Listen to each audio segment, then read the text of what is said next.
How to add motion blur on Snapseed. Are you guys facing issues to add motion blur on Snapseed app? If that's so, then this video might help you out. Without further ado, let's get started. First of all, open Snapseed on your mobile device.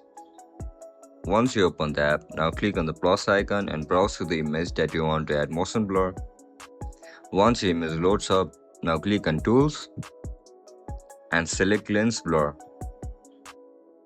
Once you select it, use 2 fingers to stretch or rotate the blur area to fit the screen of the motion. Now drag the slider to the left or right side of the screen to increase or decrease the blur strength.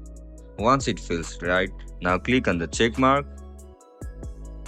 And that's it guys, that's how we're gonna add fake blur motion or blur motion on the Snapseed app. If you guys found this video helpful, don't forget to like, share and subscribe to our channel. See you in the next one. Bye bye.